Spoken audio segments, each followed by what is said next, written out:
Hi there. Welcome to Positive Power with your host, Michelle Dion. I hope you've had a great week and I hope you've drank a ton of water. Oh my word, is it ever warm here in southwestern Ontario? It's been over 30 every day, and that's the number the weather guy tells you, which I don't mind saying. It's the only job you can have and be wrong all the time and never get in trouble. What's with that? No other field of work can you be like that. But today it's a little bit overcast because we're waiting for some rain. And that is going to help. It's supposed to drop the temperature right down, which is absolutely fantastic. So today my topic is actually dealing with grief. Today, the day I'm making this recording, is actually 8,395 days since my father passed.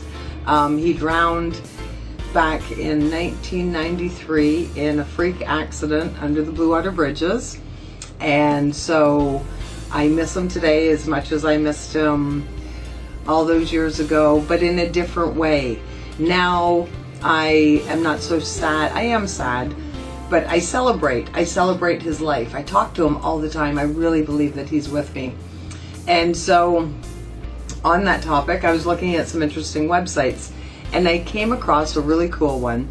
And this one is hellogrief.com. Check it out, because that's the key, is tapping into like-minded people that have gone through the same thing, keeping communication open, knowing that you're not alone, and reaching out for support when you need it.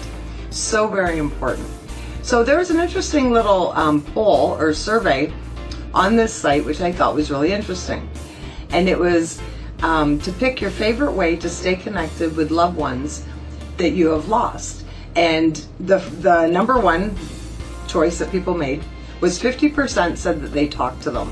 And I thought that's really interesting, because it goes to show you how many people think that there's something, right? I mean, it's not about heaven or hell or whatever. Everybody's got their own beliefs, but 50% of the people who have lost somebody that took the survey believe that that person's in another dimension or whatever, that they can hear you, they're still there for you. That is pretty awesome, and that's what I believe. I actually talk to my dad all the time, and quite often I believe that, you know, I get signals back from him. I see things, I smell things. It sounds funny, but my dad's smell, this is just being brutally honest, was vodka and cigarettes. That's the smell that I associate with him. And there's different times where I've been in different places where there's no way there was vodka or cigarettes there, and all of a sudden I just feel warm and not alone, and I'd get a big whiff of that smell, and I just knew that he was there with me. Very, very, very cool. And if you open yourself to that, and if you've lost somebody, then, you know, be open to it. You never know. So I thought that was interesting. That was 50%. 26% of the people said visiting places that reminded them of the person that passed helped them get through it, which is really cool. And I have a couple places here in town that I do the same thing, under the bridges, obviously. Although sometimes I end up down there and I'm not thinking of it, and then when it hits me, then sometimes I don't want to be down there anymore. It's hit and miss, right? 25% do activities that the person that passed that they love, which is pretty cool. 17% write to them, and 17% visit their grave. Now I find that sort of interesting, that visiting the grave is the lowest number out of the options. Just food for thought, right? It just goes to show you that they believe the people are traveling with them, not left where their bodies are. Do you know what I mean?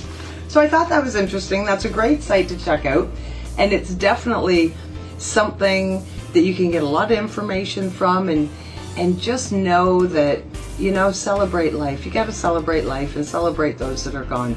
And talking about celebrating life, remember the Random Acts of Kindness Challenge from a couple weeks ago? So I've still been doing them.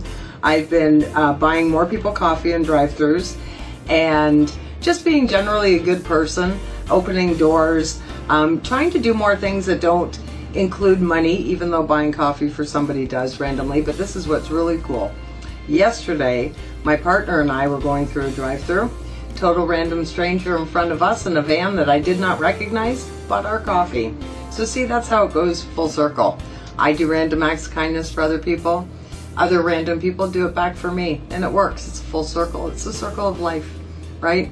So if you are grieving for somebody, you know, reach out to somebody else who's gone through it. I ran into a guy today whose mom had passed recently. And I can't say I understand because I haven't dealt with that, but I can relate because you all have your different relationships, right? And a parent is a parent. So there you go. I hope you enjoyed that and you got something from it. Check out that site. If you have a friend who's grieving, check out the site and send it to them. Anything we can do to help each other, lift each other up.